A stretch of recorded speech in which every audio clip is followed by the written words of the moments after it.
ಶಿವಕುಮಾರ್ ಅವರು 8 ಬಾರಿ ಶಾಸಕರಾಗಿದ್ದಾರೆ. ಹಲವಾರು ಇಲಾಖೆಗಳ ಮಂತ್ರಿಗಳಾಗಿ ಕೆಲಸ ಮಾಡಿದ್ದಾರೆ. ಪಕ್ಷದ ಅಧ್ಯಕ್ಷರಾಗಿ ಸರ್ಕಾರ ತರ್ತಕ್ಕಂಥ ಪ್ರಯತ್ನವನ್ನು ಕೂಡ ಪ್ರಾಮಾಣಿಕವಾಗಿ ಅವರು ಮಾಡಿದ್ದಾರೆ.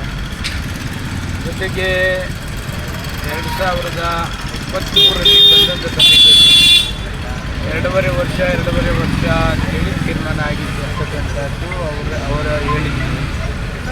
ಆದರೂ 2.5 ವರ್ಷ ಆಗಿ 3 ವರ್ಷ ಕಂಪ್ಲೀಟ್ ಆಗ್ತಾ ಸಂದರ್ಭದಲ್ಲಿ ನಿನ್ನೆ ಡಿಸೈಡ್ ಆಗಿದೆ ಅಂತಕ್ಕಂಥದ್ದು ಮಾಹಿತಿ. ನಾನು ಕೂಡ ಮಾತಾಡಿ ವಿಶ್ ಮಾಡಿದೆ. ಎಲ್ಲ ಕ್ಲಿಯರ್ ಆಗಿದೆ. ಮಧ್ಯಾಹ್ನ ಬರ್ತಾ ಇದ್ದೀನಿ, ಮಿಕ್ಕದ್ದು ಮಾತಾಡೋಣ ಅಂತಕ್ಕಂಥದ್ದು. ಯಶವಂತಪುರ ಬಹುಶಃ ಇನ್ನಷ್ಟು ಅಭಿವೃದ್ಧಿ ಕಾಣ್ಬೋದಾ? ಬರೀ ಉಪಮುಖ್ಯಮಂತ್ರಿಗಳು ಆದಾಗಲೇ ಬರೀ ಯಶವಂತಪುರ ಅಂತಲ್ಲ, ಸ್ಟೇಟು ಒಂದು ಹೊಸ ಚೈತನ್ಯ ಬಂದಂಗೆ ಆಗ್ತದೆ.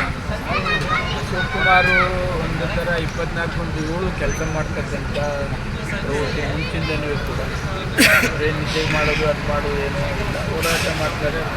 ಹೊಸ ಕಾನ್ಸೆಪ್ಟ್ ಇರ್ತಕ್ಕಂಥದ್ದು ಕೂಡ ಥ್ರೂಟ್ ಸ್ಟೇಟು ಟೂರ್ ಮಾಡಿ ಎಲ್ಲ ಯುವಕರಿಗೆ ಮತ್ತು ಕಾಂಗ್ರೆಸ್ ಪಕ್ಷದವರಿಗೆ ಚೈತನ್ಯ ಕೊಡ್ತಕ್ಕಂಥ ಮಾಡ್ತಾರೆ ಅಂತಕ್ಕಂಥದ್ದು ಒಂದು ನನಗೆ